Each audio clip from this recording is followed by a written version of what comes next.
Hello viewers, আসসালামু আলাইকুম। আমি এখন পাঁচ মিশালি শাক ভাজি করবো। দেখুন কি দিয়েছি। প্রথমে রসুন কুচি, একটা শুকনো মরিচ, এর ভিতরে দিয়ে দেবো আমি পেঁয়াজ কুচি।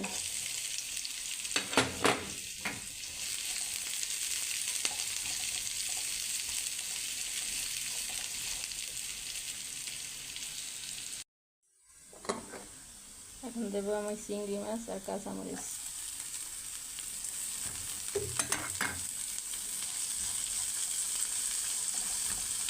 চিংড়ি মাছ একটু ভেজে নেব।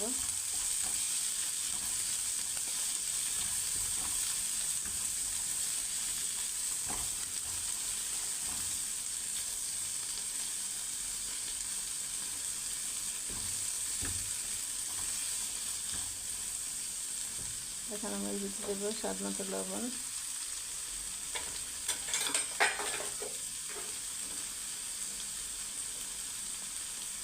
এক চামচ মরিচের গুঁড়া,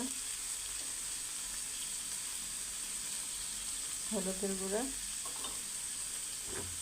এখন দেবো একটু পানি। মশলাটা একটু ভালোভাবে কষিয়ে নেব।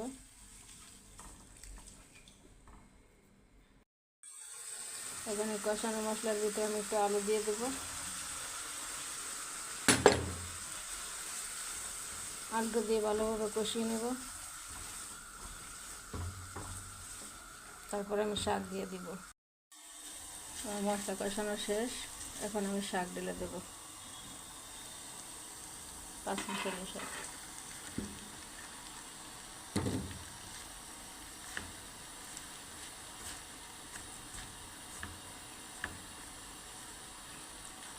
ঢাকা দেবো না, এভাবে রেখে দেবো 10 মিনিট। হয়ে গেছে আমার পাঁচ মিশালি শাক ভাজি। এখন নামিয়ে নেব। এই শাকে ঢাকনা দেওয়া লাগে না, ঢাকনা দিলে কালারটা নষ্ট হয়ে যায়। সেই জন্য ঢাকনা দিয়ে 10 মিনিট রেস্টে রাখছি। এই যে দেখেন এখন কালারটা কত সুন্দর হয়ে গেছে আমার পাঁচ মিশালি শাক ভাজি।